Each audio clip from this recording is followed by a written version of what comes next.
Bon, j'ai une bonne et une mauvaise nouvelle pour vous. La mauvaise, c'est que vous perdez potentiellement de l'argent ou encore pire, des opportunités si aujourd'hui, vous ne communiquez pas activement sur Internet. La bonne, c'est que je vais éviter de vous sortir des trucs du style « oui, 70% des vidéos, ça représente 70% du trafic ».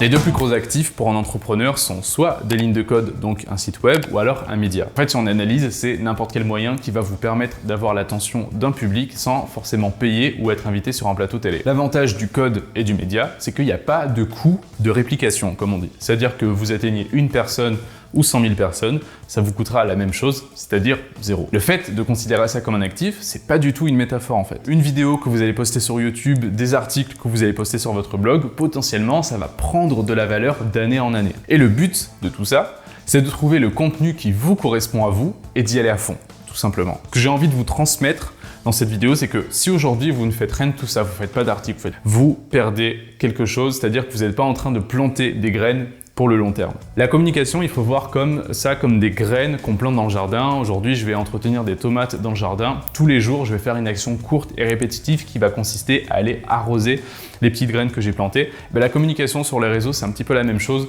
Tous les jours, régulièrement, vous allez publier, sauf que voilà, vous allez vous remettre en question, vous allez comprendre comment ça marche, vous allez comprendre les rouages de votre réseau, etc. C'est un apprentissage continu. Et en fait, c'est vraiment des graines que vous me plantez pour, au final, avoir des résultats de dingue, un petit peu comme les tomates dans le jardin. Parce que oui, les petites tomates dans le jardin qu'on se mange avec une petite vinaigrette au soleil en plein été, moi, mamma mia!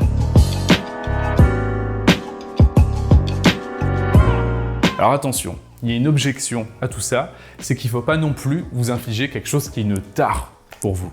Alors il faudra que je regarde la définition de tare parce que je suis pas sûr. Moi dans ma tête, s'infliger une tare, c'est s'infliger une corvée, quelque chose qui n'est pas agréable à faire au quotidien. Donc si aujourd'hui vous faites quelque chose qui vous gonfle, si aujourd'hui communiquer sur Facebook, communiquer sur Instagram, ça vous gonfle, ou que vous savez tout simplement pas quoi publier, que vous n'avez pas d'idée, que c'est pas votre truc en fait, tout simplement ne le faites pas parce que ça ne sert absolument à rien de publier, parce que ça c'est de la publication non active, c'est-à-dire que le contenu que vous allez faire il va pas être topissime, vous n'allez pas vous remettre en question, donc que vous publiez aujourd'hui ou dans un an, ça ne changera rien.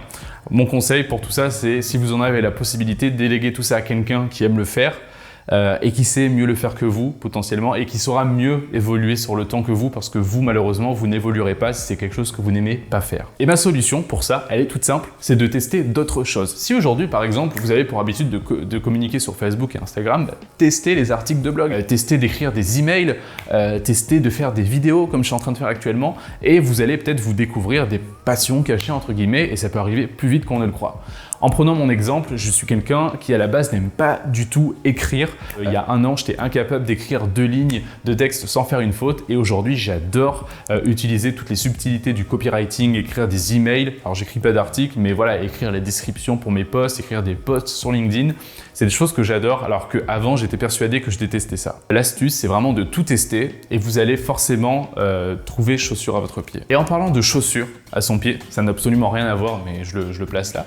Moi, je m'appelle Lucas et mon métier, c'est d'aider les professionnels à gagner du temps et des clients grâce à la communication en vidéo. Si la communication en vidéo, c'est quelque chose que vous avez envie de tester pour votre business, vous pouvez prendre gratuitement rendez-vous avec moi sur le lien qui est juste en dessous dans la description. Et grâce à ce lien, vous avez également un appel découverte avec 30 minutes de consulting offert, donc de conseils en communication offerts pour votre business. Alors profitez-en. Et vous pouvez également me suivre sur le YouTube et le LinkedIn qui s'affichent juste là. Et on retourne tout de suite à la vidéo. On va conclure cette vidéo et répondre à la question qu'on s'est posée dans le titre.